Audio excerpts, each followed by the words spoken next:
Welcome to Future Proof Business. Smart strategies, real insights, and tools to lead and scale in a fast-changing world.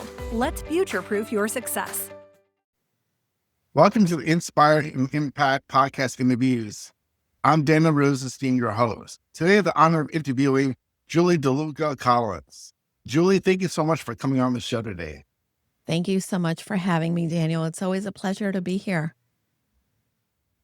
Can you introduce yourself to the audience and tell us about your background, like who you are, what you do? Sure, absolutely. Happy to do that. Again, Daniel mentioned, I'm Julie DeLuca-Collins, and I am the founder and CEO of Go Confidently Services, also the co-founder of Casa de Confidence Productions. I have a podcast of my own of the same name, Casa de Confidence, and we're in the top 2% of podcasts, which I'm incredibly proud of. I was just named one of the top 50, over 50 podcasters. So podcasting is in my blood, I think.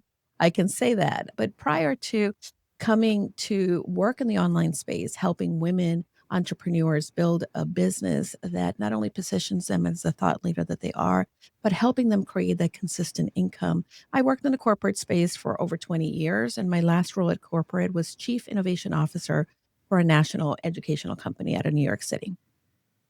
Wow, it's really impressive. Sometimes it's just, okay, that's me, but it doesn't sound impressive to me. But isn't that what all of us do from time to time? Okay, congratulations on being a top 2% of podcasts. That's huge. I mean, being like podcasting so popular now. I mean, there's thousands of podcasts out there. When we started podcasting, I'd been talking about doing a podcast for many years. And finally, at the beginning of the pandemic, when I launched my business after being laid off, I was not thinking of starting a podcast, but my husband had been listening to me talk about this for so long. He said, listen, you do the talking, I'll do the tech, and we'll get you started. And it's, famous last words. One of the things that I think a lot of us really don't start a podcast is because we're really overwhelmed with the tech. And once I got started, I was lucky enough that I had a platform. People were listening to me, and I had a great network of individuals. So they tuned in from the very beginning. So I really had a great launch and continue to not only strive to bring great content to the listeners, but really what my goal is to continue to help individuals that are sitting on the sidelines like I was at one point, thinking, oh, I don't know if I could do it.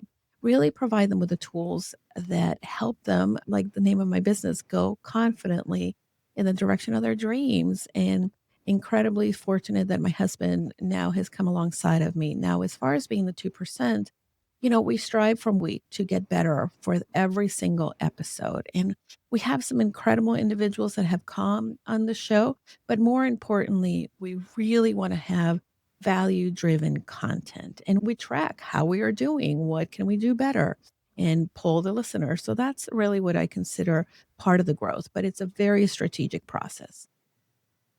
Amazing. That's really important these days, I think, to put yourself out there and showcase like your services and products and what you do. No, absolutely. And I think that, we live in a world that could be very noisy. There's a lot of people competing for attention. So the people that really stand out are the ones who are methodical, the ones who have a strategy, who have clear guidelines of where they're going to go. And that's a lot of what I've done for myself and what we help our clients, whether they'd be in the podcasting or in the coaching services. So you mentioned about going confidently. What does that mean to you? Oh, okay. I'm so glad you asked this question. And I've heard this quote. My dad told me this quote when I was in maybe a preteen, 11 years old. And he said, honey, go confidently in the direction of your dreams. And that's a quote from Henry David Thoreau, who he was a great fan of. And for many years in my life, teens, college, career, go confidently was sort of this mantra that was behind the scenes for me. And a lot of times, I felt scared. I felt inadequate. I felt that maybe I'm not meant to be doing this, or I could never get that. But while all these thoughts were happening, I really repeated that to myself, go confidently. And that meant just taking the first best step. And for me, confidence, really, I define that not as a feeling. And yes, am I outgoing? Of course. I'm the firstborn, so I, very, very extroverted, but confidence is not being all of that. Confidence is about taking the first step. And all of us begin as beginners. We're never an expert at anything that we do. But the more that we show up, the more that we do the work, the more that we strive to do it 1% better. Number one, consistent action will get you traction. That traction means you become competent. And when you're competent, you have the evidence that you're doing the thing that at one point you didn't know how to do. And that's when you're drawing your confidence. So that's what really confidence means to me. It's all about being consistent, doing the work, taking the first step, creating the systems and habits that help support where you are going. And really, that's the same thing that I do for myself and teach my clients. Wonderful. I know you talk a lot about like taking simple habits or tiny habits, what some people refer to. Can you maybe share with us maybe what are a few habits that you've taken that's helped you really have the unshakable self-confidence? I love this. To put everything into context too for the listeners, I am certified not only in cognitive behavioral techniques, but also as a tiny habits coach. And Tiny Habits the Academy was founded by Dr. BJ Fogg. If most of you, I'm sure your listeners, if they're into personal development, they've heard the book Atomic Habits by James Clear. Atomic Habits, all of the research within the book comes from Dr. BJ Fogg, who again is the founder of the Tiny Habits Academy, but he's also the founder of the Behavior Lab at Stanford University and has been researching behavior design for over 20 years. Now, the concept of tiny habits is really being able to create something that is a consistent action, that it's so small that your brain is going to say, oh, what is that going to do? How can you achieve anything with just doing that little simple thing, right? But the reality is that our brain sometimes becomes very overwhelmed. And although maybe we start a habit, a new regimen for eating healthy or working out or going all in on your business, you're relying on motivation. And eventually your motivation goes away. The urgency of starting the program sometimes gets put into the back burner. And therefore, that's when you start to kind of fall off your wagon. So for me, teaching tiny habits and some of the tiny habits that have been incredibly, I would say, the cornerstone of what I do. They're productivity habits. They're also mindset habits. And of course, I'm always improving on them. The first mindset is at the beginning of the day, and most, if not all of us tiny habit coaches practice this. And this is, the habit that Dr. Fogg first teaches. And that is when your feet hit the ground, which is your anchor moment, which is needed for you to create a habit. You have to have an existing behavior that your mind has already, right, automated. So when my feet hit the ground in the morning when I wake up, the first thing that I say is, it's going to be a great day. And sometimes I may be a little tired, sleepy, groggy, but I always say that. Why? Because I'm pairing the behavior of putting my feet on the ground, saying it's going to be a great day. And that doesn't necessarily all of a sudden shift my brain. But what shifts my brain is that I give myself credit for doing that. Good job, Julie. And I celebrate. That celebration is what allows our brain to wire that behavior and become an automation. So starting my day with telling myself already that it's going to be a good day, no matter what is going to come, I know that I'm ready to face it. And does it mean that there's bad days ahead of me? Sure. But I'm also facing them with, oh, okay, this is a challenge. How can I overcome this to make this a great day? These are some of the things that beginning habits that really have helped me. Now, you may think, how does that help you, make consistent income, get to six figures, all of that, right? Very simple. A lot of times we sit in an entrepreneur chair and we are bombarded. We are also very easily distracted. Entrepreneurs are always, very gung-ho about something. When things get boring, then they end up, well, maybe try that. Let me go in that direction. And we never create that consistency enough to be able to see the traction like I've talked about before. So when I come into my office first thing in the morning, I am already coming with the mindset that it's going to be a great day. Excuse me. And I sit at my desk, and the first thing that I do when I sit at my desk is I don't open email. I don't go immediately to kind of put out fires. I sit at my desk, and the sitting at the desk is the first prompt that reminds me to do my little tiny habit. And the tiny habit is take a deep breath and write the first three top things that I want to accomplish for the day. The top three things. And typically, the top three things are the things that I've already planned at the beginning of the week. And the things that I plan at the beginning of the week are the things that I know are moving me closer to the goals, that are moving me closer. They're not just this busy work, they're the high value activities that are income producing activities. And sitting down, it doesn't mean that I'm going to do them all right then and there. It doesn't mean that I'm accomplishing right then and there, but I look and knowing specifically what is on deck for me and then celebrating that I look, right? That's a tiny habit. Then I can move to the next thing. 9 times out of 10, that first hour is typically when I look at, okay, I said I was going to send 10 emails to pitch myself for speaking engagements today, right? And yesterday I drafted the email because I had that on my list. And today my goal was to send at least 2 emails. Daniel, I sent 8. Why? Because by the time I sent the second one, which is all what I was going for, right? Tiny step, I said, I might as well finish sending the rest. I'm here. And that's how we build the momentum for ourselves. Oh, it's great. I'm curious to know, like you said, like you celebrate like every time you take action. How do you celebrate? You get a glass of champagne? Excellent question. Excellent question. So there's a lot of different ways to celebrate. And I will be honest, the celebration part of a tiny habits framework is the part that most people struggle with. They're like, what do I do to celebrate? What am I going to do? Have a dance party? And yeah, sometimes I do have my little dance party for myself. However, the celebration can be just as small as saying, good job, Julie, or thinking, for instance, think about when you get an email that gives you really good news, leveraging that feeling like, oh, that's so good, pumping yourself up because again, your brain wires these behaviors when they feel good. And you already have a lot of behaviors that may not be the best behaviors, maybe these things that we fall into habitual behaviors that are not serving us. And those, we can never erase these pathways in our brain, but we can create new ones. And the way to do that is by making ourselves feel good.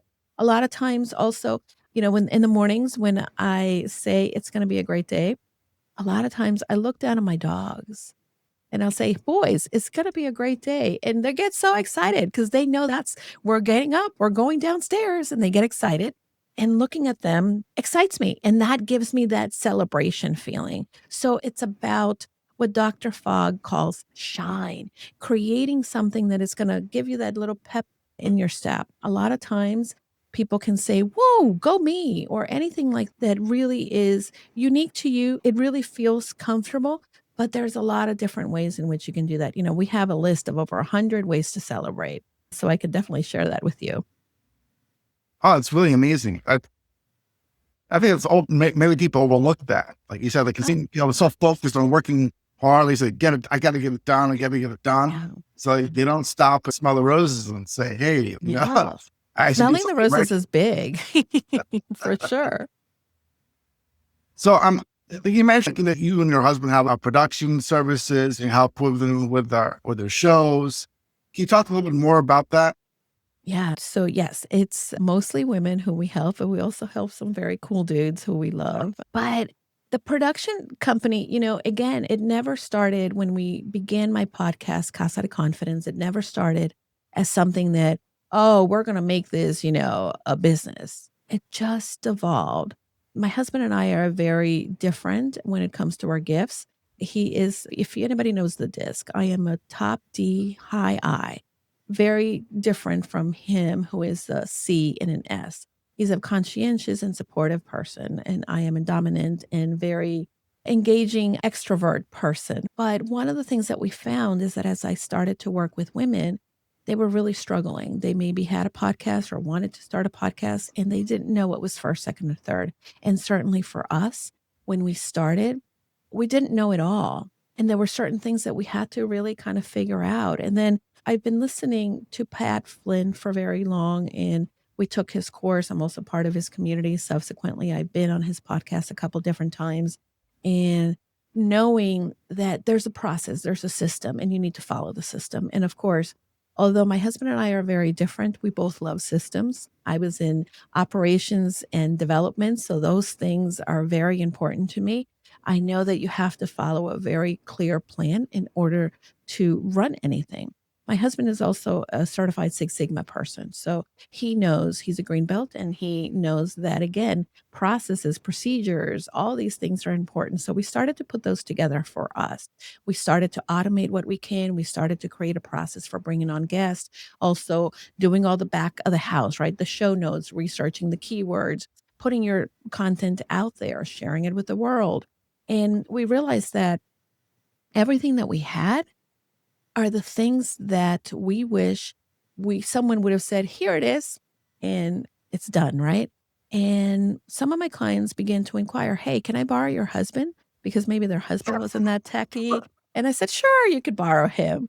And the first times, he loved just being able to help them. He's the youngest of six, and the oldest brother was in his late 20s when he was born. So the closest thing that he had in siblings were sisters, although they were 13 and 20 years apart. But the one thing that happened is that he's very familiar being around women between his mom, sisters. So he really became very comfortable being able to explain things, make it easier for my clients. And the next thing you know, clients began to say, listen, I know that you do this for Julie. Can I pay you for that? And sure, we started to take them on. And the more that people came to us, because not only were they getting their podcast done, but then all of a sudden they were seeing results. They were getting more downloads. They were getting more clients, for visibility. All of that was improving for them. We realized, like, wait a minute, this is something that we need to standardize, again, the process of how we're going to serve clients in this respect. And that's how it's all come about. And again, we're very proud of the work that we do, because we call it Casa de Confidence, because this is your home of confidence. You're going to get all of the support from this family that we want to become for our clients, in which we're helping you. We're giving you, we're your cheerleaders. We're also the ones that tell you, here, this is where you can find the things that you need. This is what you can do, and we'll help you do it. So it's a very hands-on, very boutique approach, because I think that in this world, there's a lot of really great production companies out there, but there's a lot of production companies that you're just a number. And for us, that's not how we want to run this side of what we do. For us, yes, it's important that we put out quality productions out there. It is important that we help women, but service is always at the forefront of what we're doing. And that's something that is incredibly valuable to myself and to my husband. And that's the nutshell in Casa de Confidence Productions.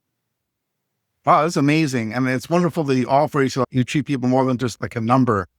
A lot of companies do that, where they're just like, here, they charge for a service, they do the show, and that's it. You're done. And we care. We care about the message of the individuals that work with us. For instance, we have a male client, and he's in the leadership space for healthcare. And the message that he is bringing on is incredibly important, because a lot of the healthcare leaders that are listening to his show are individuals who could really be struggling with burnout, who really don't know what the right resources or organizations that they can leverage to really be able to grow their career. Speaking of careers, we also have a client who is one of the top LinkedIn coaches when it comes to career advice. And her podcast, again, is helping individuals who are in that career motion. And it could be really stressful to be able to figure out, how do I get myself out there? How do I navigate the ATS system? And we believe in her message. We believe that she is changing lives, creating and supporting her in a way so that she can put her message out there, so that people that need her find her. And then more importantly, the people that work with her can get the results that they need. We feel that's our contribution to creating the ripple effect and helping others, just by helping the people that are close to us. That's fantastic. You're helping all these people. But let me ask you this, because there are people that have great ideas and are doing great things, but they internally, they may not feel that way. I mean, sometimes people call it like imposter syndrome. Yeah. but they're like, oh, I'm not good enough, or I'm not worthy enough. How do you help women overcome this imposter syndrome? So good. So good. First of all, I'm going to raise my hand and I'm going to tell you that I am my best client when it comes to coaching. And I coach myself all the time when it comes to imposter syndrome. It is something that is not unique to you, your listener, right? Whoever is paying attention to this today. And the first thing that you need to know about imposter syndrome is that we're all beginners, number one. Number two, that it's very normal to feel that. And when we first normalize, right, that, hey, I'm telling myself I'm not good enough, that's really the first step, that awareness, that noticing. And then the second thing is when you notice, you're able to say, oh, you know what? I'm human. I feel this way. And maybe I'm telling myself a story. Is it true? And we really walk through the process of, is this thing you're telling yourself true? Is it real? Is it, for instance, I had a coach once tell me, and it stayed with me, and I use this. Is what you're telling yourself something that if you went to court in front of Judge Judy, would Judge Judy say, you're right, you are terrible? Or would Judge Judy say, wait a minute, look at what you do, look at what you're accomplished. Sure, you're not perfect. So that's the thing that we need to really be able to do, is to find the evidence. And this is why the confidence that we help individuals build comes with creating and helping them build that consistent action. If someone is feeling like an imposter because they have a show, and who am I to have a podcast? When we help them create that consistent content, putting their show out there and having some of the tiny results and continuing to better that 1%, then that person is all of a sudden going to start to see some of the results, some of the evidence, some of the competency that they have in podcasting. And then they're going to feel better. But for the listeners, here are your 4 N's that you want to use to battle imposter syndrome. Number 1, you want to notice it. Then you want to neutralize it, normalize it, and the next best step. Normalize it. I'm human. I failed, or I didn't do it right. Okay, normalize it. Neutralize it. I'm telling myself that I will never get it. No, I need practice. Let me go back and do it. And then the last N is next best step. All right, I need to go back and do it. What is the first thing that I can start that is a 1% little tiny step that will move me forward, right? Because that's how you build the momentum. And that's how I help myself and my clients really be able to navigate the imposter syndrome that we all seem to have. Oh, thank you so much. That's a really good explanation. I'm sure the audience can get a lot out of that. Now, I want to also mention, like you mentioned earlier, that you used to work for a corporation. Now you're an entrepreneur. How did you meet that transition? Because there's a lot of people out there that have 9-to-5 jobs, Yeah. and they want to switch up, become an entrepreneur, but they're afraid to do that. It's scary. They don't want to lose their stable paycheck or the benefits.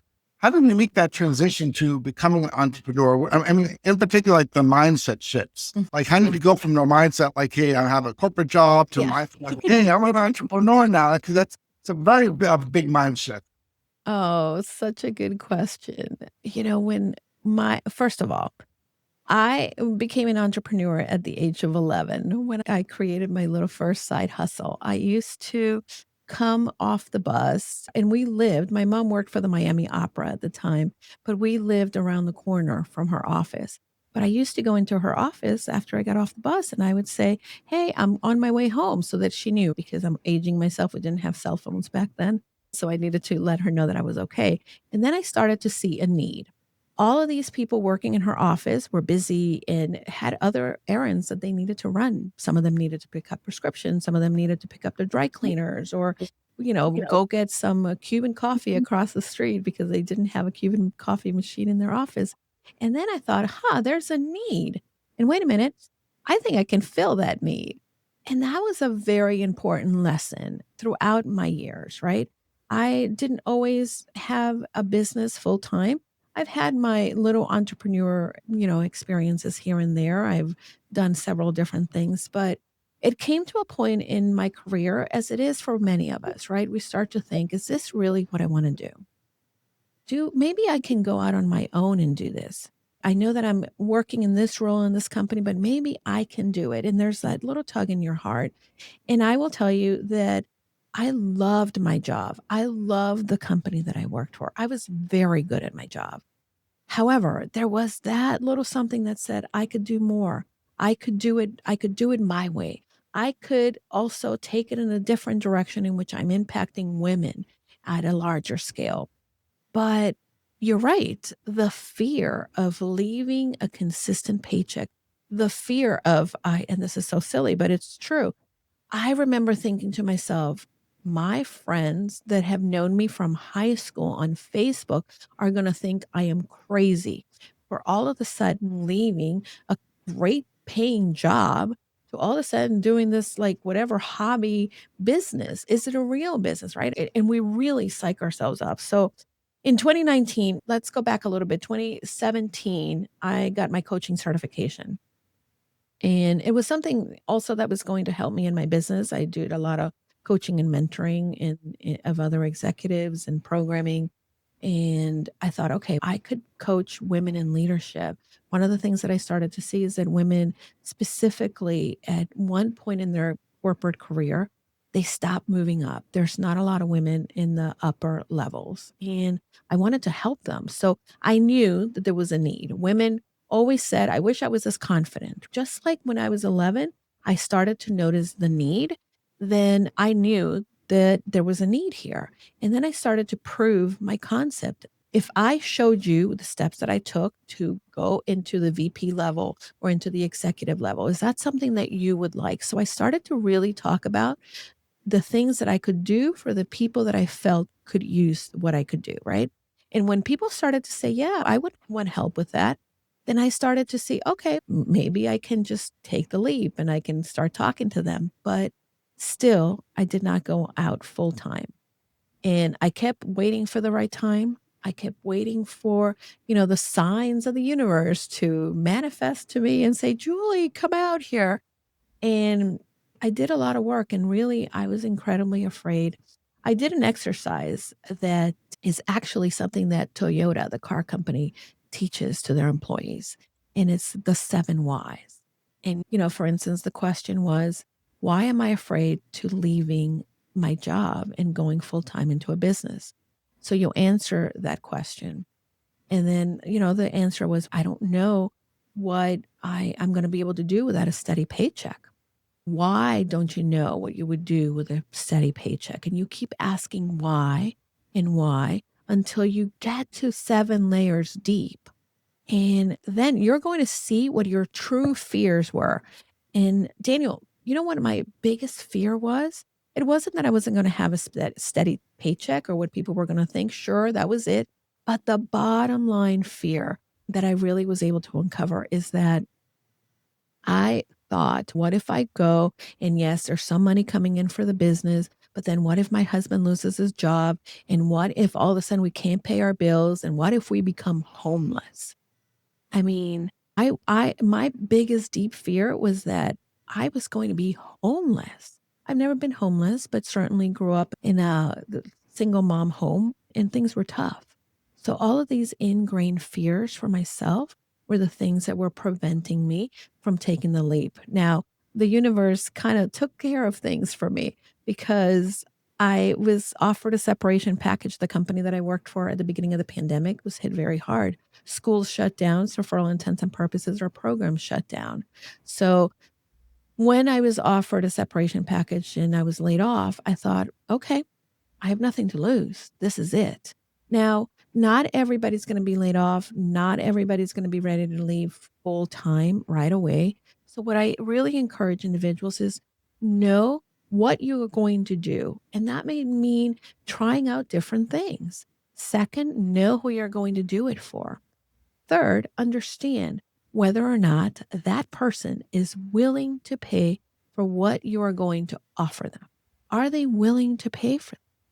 And you're going to have a lot of drama in your brain that says somebody else does that. Sure, they do, but not like you. And that's the thing that we need to really be able to. This is when the first step, taking that scared step, comes in. Because the more that you practice, the more that you'll figure out like how to do it, when to do it, to who, and what works and doesn't work. Now, when I launched my business, again, my original intent was to help women go confidently, but it was never entrepreneurs. And The furthest thing from my mind was helping people with a podcast, right? But then the more that I started to work with individuals and I started to see some level of success, women started to come to me and say, hey, you got laid off a year ago and you've almost replaced your corporate salary. How do you do that? I have a business and I haven't been able to do that. What do I need to do? And then I realized, okay, I can help them with that. And do I work with executives, helping them build their confidence to get to the next level of their career? Sure. But what I'm really good at is helping someone build their business, create the habits, create the systems behind the house, really kind of navigate. Do I need an email? Do I need a website? How do I do that? So all of that are the things that I'm helping individuals with. And it's a matter of knowing what you bring to the table, who you're bringing to the table for, and are people willing to pay for what you're serving? Oh, thank you so much. That's a really amazing story there. And congratulations on all your success, because there are a lot of people that try to in entrepreneurship and it just fizzles out. But you're obviously like very competent and very skilled, and you have an amazing personality. You speak so well here on this podcast. No, thank you. I'm incredibly passionate. There is a statistic that talks about how right now, anybody who starts a business the first year, there's 80% of people who will still be in business after a year of being in business. And this is particularly for women, when the first 5 years come about, only 50% of them will be in business. And the reality is that in the long term, people who will continue to have a business is less than 20% in the long term. So if you're an entrepreneur, these stats should not scare you. But what they should do is really point you in the right direction of asking, what didn't they do that I am going to do that will help me build that consistency? A lot of times people are jumping in and don't have a plan. A lot of people jump in and think they're going to do it all. Pick one thing, do it well. When you're doing it really well, then add the next layer, right? Then add the next layer. And for me, as a business coach, and even though I have a level of success, I work with a coach. Why? Because there's somebody else who's more successful than I am, and I want to get there. If I continue to be in a room where I am the smartest in the room, I am not going to move ahead. So it's very important to also surround yourselves with the right community, surround yourself with the resources. And this is why I host a mastermind for my clients. Not only do I do one-to-one coaching, but I hold a mastermind where we come together as a community, where all of these people who are smart, have ideas, are passionate about the work that they do. We support each other, we encourage one another, and we also share our minds. That's what the mastermind concept is about, that 2 brains are better than 1, 3 brains are better than 1, and a whole group of people that are thinking on something can really create that impactful way of doing business. And what's the beauty of it is we also create a circular economy within the mastermind. Most of my clients, they've been with me for a while. Most of my clients also are each other's clients, because guess what? I may have a website designer and there might be someone that needs an update to their website. I may have someone that is a booking agent. And although we can help in the podcasting realm to help give you some feedback of where to go for people to book, this is the person that can book you in a Good Morning America. So that's really what is important to know, and really surround yourself with the right resources. So how important is for like you're talking like networking and having that support to having a successful business? Networking for me is probably one of the most important things in the business. I can sit in front of the computer and I can decide that, I'm going to try to change the format of my website. That's great. Do I need a website? Sure, maybe. But what I need, right, is really to be able to get leads into my business. And sometimes leads are not necessarily going to come because people land on your website and then all of a sudden want to work with you. You have to build that like, know, and trust. And nothing builds know and trust faster than a referral from somebody. 90% of the people who work with me are coming from referrals. They're coming from podcasts. right? Why? Because people right now are getting to know me a little bit better by hearing what my story is, hearing about what I do. People that are listening to your podcast, like you, like your podcast, the fact that you brought me on to the podcast means something to them. In the same way, we get a lot of introverts that say, I don't like networking.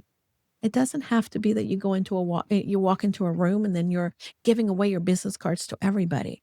Networking be as easy as meeting someone and saying, hey, I'd love to learn more about what you do. Really about growing a business with relations. It's not about, seeing how many people know you and you're the most popular person in the room. It's really about creating meaningful contact, creating the activity that attract people to you. Number two, that engage people, right? Just because you meet someone doesn't mean that they already, will get to know you. You need to then exchange email addresses. You need to have an email list that you can build and nurture the relationship with.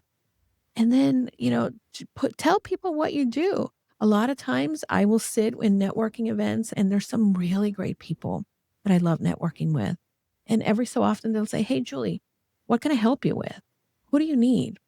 And I will say, if you know anybody who wants to start a podcast or someone that has a podcast and maybe they're not getting that traction, I will happy to do a free audit for them. That's the power of networking. I have a group of individuals who I've met in the trajectory of my business, and they are what I called promotional partners, people who I introduce to all the time, and they introduce me to people all the time. And I love being able to connect individuals because, Daniel, I'm not the right fit for everybody, but I may know someone that needs you or that may be the person who really is going to help you with what you need. And that's the power of networking and what has helped with growing the business. It's not necessarily, do you need to be on social media? Sure. But it's not about the posting on social media. It's not about, being the loudest in the room. It's about relations. It's about connecting with people because when people know you, they will like you enough to then work with you. And you also mentioned to me earlier on that you have a mastermind, right? Yeah, the Confident You Mastermind. We What meet every Wednesday. Today is a mastermind day. And, like I mentioned, the mastermind has been a phenomenal way in which we network with each other, right? But also, I don't have all the answers. And although I do teach in the mastermind and I will do some hot seat coaching for clients who are part of the mastermind, we also share best practices with each other. We share tools. And the bonus is I get to bring some really cool people who are my friends, who are top leaders in their industry to come and be expert teachers in the mastermind. So today, actually, we have someone coming to teach on LinkedIn. She was someone who has been trained by LinkedIn and how to be able to use LinkedIn. She has one of the most successful courses on LinkedIn as well. So she's coming to speak in the mastermind. And for every facet of your business, there's someone that I always love to bring in. And it's not just the people that will teach us what do you need for your website? How do you grow an email list? Or how do you, again, run an event, create a retreat? How do you then do the back of the house and hire an assistant? All of those are things that we've talked about. But really, some of the most fun things too are the individuals that come in and teach us how to reconnect, right, with our breath, how to be able to overcome some of the obstacles when we're overwhelmed, how to be able to then create that intentional margin so that we're not working 24/7 when we left the corporate to really be able to have more freedom and flexibility. So that's what the mastermind is about. And that's a lot of what we do. Fantastic. Now you talked about, some people that may not feel like ready, or a lot of people, especially like women or entrepreneurs, like is after 5 years, very few are still in business. What are some like common blind spots you think that like women entrepreneurs have that they may not be seeing that could be self-sabotaging their success? Excellent question. The first thing that I will say is really being able to understand that there are phases of business. When I started my business, and again, I like to use myself as an example because I did a lot of things wrong and I want people to not do those things, right? Number one, I wanted to do it all, Daniel. I wanted to. And of course, I launched the business. I had a podcast within the month. And then I thought, oh, I'm going to make a course. I've written courses before. I was in education. I'm going to make a course. Oh, wait a minute. But I also want to be an affiliate partner for all these people and earn passive income. And oh, wait a minute. I'm going to write a book. I'm going to go and also, put myself as a paid speaker. All of these things are great. But if the back of the house for your business is not set up, and what is the back of the house, right? How do you get clients? How do they pay you? What is the system for them to find you? What happens after they find you? What is your main offer? What is the one thing that you do well, and people are willing to pay for? Having all of these things in place in the very beginning is very important, because when you start to try to do it all, and if you don't have the back of the house in place, you may want to put a course out, but where do you send people after the course? Do they know how to move to the next offer with you? Do you know what your next offer is? No, maybe not. Or you have inconsistencies in what you teach in a course and what your coaching is about, or what your main service is about. So start with one really clear offer, clear plan. Build the back of the house, and then you can start to, maybe next time you can do some of the marketing, maybe the paid advertising. A lot of people think that they have to do it all in the beginning, but it's not the case. You have to create systems for yourself. Many people have grown businesses. I have a client that had grown a business. She's been in business maybe 8 years now. But when she came to me 5 years ago, she'd been in business for 3 years and she had clients. She worked with individuals in the weight loss industry and she had lots of clients. And why? Because she had a great network. She had a great, people that knew her, loved her, and introduced her. And her business was growing because she's amazing. However, when it came for her to get to the next level of growth, her website wasn't working with her. She didn't have an email listing or an email system in which she was going to be able to consistently send communications and grow her email list.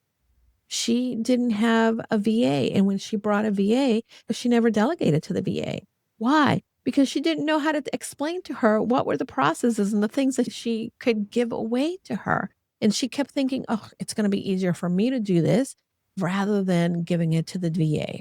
And then what would happen is she would get stuck during the week doing all of these tasks that were not income producing activities. As the CEO of your business, there's things that only you can do. And guess what? Do I know how to, do something on my website? Do I know how to send an email? Of course I know all of that. But I taught my VA how to do that, because when I teach my VA to do that, then it allows me to have the space in my calendar to come and speak to you about what I do. Because my VA wouldn't be able to sit here, right? My VA wouldn't be able to talk about what I do at the level that I talk about it, right? So it's important for you to really be able to create that strategy, create the systems behind the house, and really not try to do it all. You will get there, but you will get there only if you're doing the first steps right and you learn to walk and crawl before you start running. Thank you so much. I mean, you always give me like wonderful responses to everything, all my questions. You're very kind. Thank you. I'm passionate about what I'm talking about, and you have excellent questions. Oh, thank you. My next question for you is, what role does emotional intelligence play in growing a business and success? Yeah. Such a good question. I think emotional intelligence, whether you're running a business or in your corporate or you're in a love relationship, emotional intelligence is going to be one of the biggest components that you need to be able to master. You need to be able to master your mind. A lot of times we're going to encounter people, circumstances that are beyond our control, right? The only thing that we can really control is how we think of things. And again, many people enter into relationships or they're coaching with individuals or they're offering something in their business and something goes wrong and they don't have the emotional intelligence to take ownership. They don't have that emotional intelligence says, what went wrong? What do I need to tweak? And they become very emotionally charged.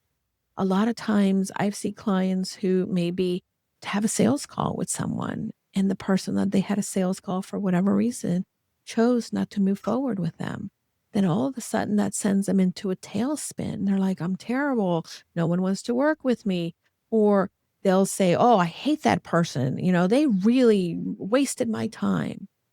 That, my friends, is something that is always going to really be detrimental to your business. Really trying to use a sage perspective. When someone says no to me, a couple different things. I'm not the right fit. It's okay. I'm not everybody's cup of tea. When someone says no to me, it's not about me. I don't want to make the assumptions that it's me. It could be something else within them that is going on that has nothing to do about me. And by the way, that's the other thing too, that a lot of times we are unwilling to be uncomfortable. And emotional intelligence is sometimes facing the uncomfortable things, doing the hard work. Also, telling yourself, yeah, it would be so much fun to be on a podcast for 8 hours a day.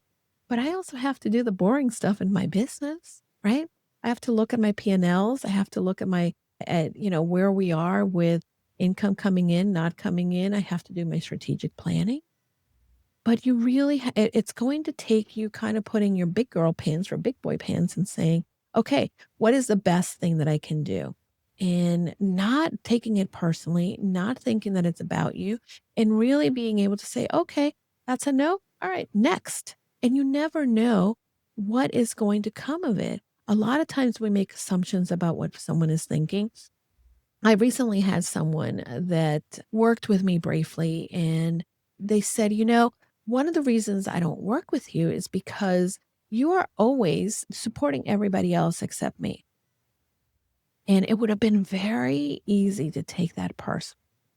It would have been very easy to take that personally because I really strive to help everyone. And I do believe that because service is one of the most important values that I hold dear, that I am going to do anything I can to help you. So I really, at first, when she said that, it would have been very easy to be defensive. It would have been very easy to strike back, right? But then I said, that's not true. I know that I do the best I can. Where is this person coming from? What are they thinking? I may not even know what she's thinking or where they're coming from, but all I can do is really monitor what I'm thinking, what I'm choosing to act on, and what are the results that I'm going to have after. And that's what the role of emotional intelligence has in your business. And, we're not always going to get it right. We're going to falter. We're human. We're emotional beings. We have all this baggage that we carry that, sometimes we take it personally because we want to belong. And yet, take a beat. Take a beat. After maybe having that emotional reaction, say, okay, wait a minute. Let me step back. And what is it that I can do differently? How can I show up differently? So how do you teach women entrepreneurs or leaders how to listen deeper into this high paced culture that we live in? Everything's happening so fast, and with technology and social media and AI now, everything's just super, super fast. How do people can actually listen deeper than just the surface level things that's showing up on their feed on their phone, on social media? It's a noisy world, Daniel. And, again, not perfect. And I have to really strive at listening because it is one of the biggest things that you can do for your business is be open to the idea, pay attention. But at the same time, you need to curate the stuff that you're getting yourself in front of. Social media for me, first of all, when social media started, I was on Facebook and LinkedIn and I enjoy it. However, if I allow myself to be immersed in that, then I can go down a lot of different rabbit holes. And what I need to really be able to listen to is the guidance of the people that have done the things that I want to do. The things that I need to listen to are myself reminding myself that, hey, these are my goals. These are the steps that I laid out that I need to do daily to get to my goals. In a world that is saying a lot, it's going to be easy to go down the rabbit hole. So I curate when I go into social media, I curate who I follow. Anybody who is negative or anything that is just, loud and doesn't align with me, unfollow, not listen. A lot of times I'll go into social media, people send me messages. I don't go in and I scroll. I have set parameters. My phone shuts off at 10 o'clock, so I can't even log into these things. I don't have any notifications turned on my phone either. Neither do I have email open during the day. I go into email at key intervals. I'll go into email first thing in the morning, not first thing, but possibly like an hour or so after I start working. And I will check it for 20 minutes. And I try to go through as much as possible. Why? Because there's a lot of listening that we can do in that email. Oh, get this course, buy that, attend this thing, join my thing. That's a lot of noise. So if you're going to listen, you need to curate the spaces that you're going to go into, and you have the power to do that. I think the other thing too, when it comes to listening, we are always so ready, and this is hard for me, but we're always ready to have an answer. And at times, it doesn't require an answer. It requires you to sit in silence and take a beat. And that silence, it's uncomfortable. It's uncomfortable for all of us. But that's how we listen. Create your parameters. Decide who is going to have access for you to listen to. And then be okay with silence. Now, you've done like a lot of different things, and you're a very skilled person in many areas. I was curious to know, what is your background, yoga and trauma-informed communication, help shape the way you do your coaching? For many years, I always looked at yoga as something that was just, for physical health. It was just like going to the gym and lifting weights. And there are a lot of health benefits and physical benefits to yoga. But what I started to see is that yoga is a practice. And number one, as a high achiever, I always thought I need to nail that position. I need to do it just that expert is doing it.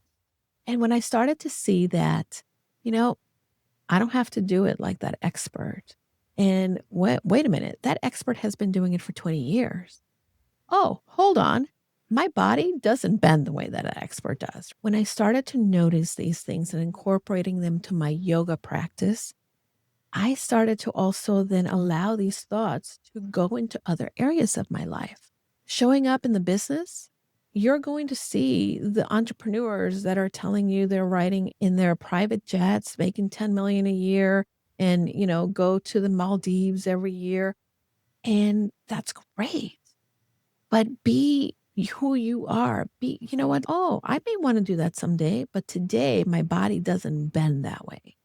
But this is what I can do today. And celebrating that you can do that. So for instance, if I am showing up as an entrepreneur and I am always, in this comparisonitis, I am never going to be able to have enough time or put enough effort into the things that I can do, right? And that's what I learned a lot from yoga. Now, when it comes to trauma-informed communication, the key for me is always knowing that when someone is coming to me, whether it be in a great state or they're struggling with their own mind, they're coming with their own perspective, their own views or beliefs, and being able to know that this person may be carrying a lot of the baggage is important. And again, the trauma-informed communication has taught me to sometimes listen more than I talk and really understanding, okay, what is this person saying? Why are they saying that? And really being open to holding space. And I remember the first time I heard that phrase, hold space. What does that mean? It means that, you're angry or you are struggling with something. You don't have to have the right words at time. You just need to be present for that person And that's part of how the trauma-informed communication in training has helped me and with my clients, because we're broken people. We take ourselves wherever we go. So we're not going to be a broken person because we've been through traumatic events or abuse, and then all of a sudden not have some of that impact us. Of course it will, because if someone was rejected as a child, when a client rejects you, a lot of that is going to start to come up and bubble up for you. So when I'm talking to someone, it's very important to know where a lot of times I may not know where they're coming from, but I try to understand, hey, that they're really taking it to heart that they had that rejection. Let's talk about it. What is happening? What comes up for you? Why does that make you feel? And I'm not a therapist, but asking why, going back to the 7 why, is always very cool, because you can uncover a lot of things that maybe you didn't realize were there. So what advice do you give to your clients when they start feeling overwhelmed or burnt out? Like you mentioned in the very beginning of the program, you really help, like one of the things you focus on was helping women prevent burnout. Yeah. So if a client came to me and said, I'm starting to feel burnt out, what advice, or is it like really different for every single person? You know, I learned the phrase, and this is the concept I knew, but the phrase, and I used it before, is intentional margin. I learned this from a friend of mine. Her name is Katie Jeffcoat, and she trademarked the phrase, and I have to give her credit for it. But intentional margin is something that nobody teaches us to do. And right now, the big buzzword is boundary. The big buzzword is I need to set boundaries. But most of us, especially women, haven't been taught. And we really define ourselves by what we do, not by who we are. So when we burn out is because we're trying to do everything and anything to anyone, because when we don't, or in our mind, if we don't, it's going to define us as not good enough wife, not good enough mother, not a good enough daughter, not a good enough business owner. So in teaching my clients, the first thing that we talk about is, what do they honor? What do they prioritize? What's important to them? There's 7 different areas of life, or sometimes 10, depending on who you speak to, right? There's your career, your relationships, your money. There's also your self-care, your community relationships, your family. The biggest thing is that not everything can be number one priority. So on a monthly basis, quarterly basis, depending on who the person is, but even in the mastermind, we do this on a monthly basis. Many people have heard of the wheel of life. And, this is a wheel, then you has all the different areas, and then you go in and color where you are in your wheel, right? And if you look at the wheel and maybe you're really doing great with your relationship with your spouse, there's going to be another area that maybe is not as great, right? And what happens is then your wheel is not a wheel because some areas are not fully blown up. First, we talk about what is the number one priority for you today, this week, this month. And then what does it mean? Because if you say that your relationship with your spouse, or if you say, the most important priority for me is that I need to get healthy. So I need to lose 10 pounds because whatever. The doctor told me I don't want to go on blood pressure medication. Your calendar is going to show me what your priorities are. So if you don't have in your calendar, maybe food prep on a Sunday, if you don't have in your calendar going for a walk in the mornings, or working with your trainer, or sitting down and doing yoga, then I know that the priority of you getting healthy, it's not a very high priority for you. So we really do a calendar assessment. We really do a time audit. And we really analyze what's important, what are my priorities, and where am I with each of these areas of life? How do they fit into my calendar? And how do I make these adjustments as needed, right? Because it's so easy to go and burn out. But if we know, hey, I have the tendency, and I'll give an example. I could work all day. I could. I love what I do. I love working with my clients. My mind is always going. I'm a caretaker now. My mom lives with us. She's elderly. She's got the beginning stages of dementia, and she's doing well. However, my priority is also being a daughter or a caretaker. Although it's going to be very easy for me to come back into the office after dinner, right? I remind myself, and I have a little sign on the door that says office is closed. Why? So then that means that when I leave my desk before dinner, I am going to make sure that I accomplish my top 3 things that I put in my calendar in the morning when I got here, right? So then I know, oh, I got my stuff done because that's what I said I was going to set out to do. And that's what burns us out when we think we're not doing enough, when we think I need to do it all. The other thing, that a lot of people don't leverage is asking for help. I have a solo episode on YouTube about this for the podcast, in which I know that it's hard to ask for help, especially if you're that independent, person and you don't want people to know that you're not perfect, right? But I can't keep a house clean and make sure my yard is mowed and make sure that groceries are shopped for and still run a business. So, what are the things that I can do? You know what? I can have my groceries delivered because the $4 extra that I'm going to pay for someone to deliver those groceries is going to be the time that I'm buying back for myself. So learn how to buy back your time is another key thing. Find a VA, maybe you can trade with somebody. Maybe you can barter with another entrepreneur and say, hey, I will do what I know how to do really well if you do for me what you know how to do really well. That's another way in which we can ask for help and help each other. Julie, if someone had any questions about our conversation today or they're interested in working with you, what are the best ways that they can reach out to you? I am in social media at Julie DeLucca-Collins and all of the different platforms. You can find me there. Feel free to send me a message. But the best way to reach me fastest is go to my website, goconfidentlycoaching.com. And there is a form there where you can fill out and I read all of those messages and I get back to you within 24 hours. So do you have any final message you'd like to share with our audience before we wrap up our conversation for today? Yeah, Daniel, I'm going to leave you with something very simple. And if you've listened to this conversation, you'll know what to do after I say this. Go confidently in the direction of your dreams. Start slow. Pick something. Pick the one thing that you're going to start to practice to build consistency in so that once you have that consistency, you get the competence, the evidence that you know that you're doing it. And then all of a sudden, you're going to be closer to your dreams than you thought you could be. So go confidently, my friend. Take that first step.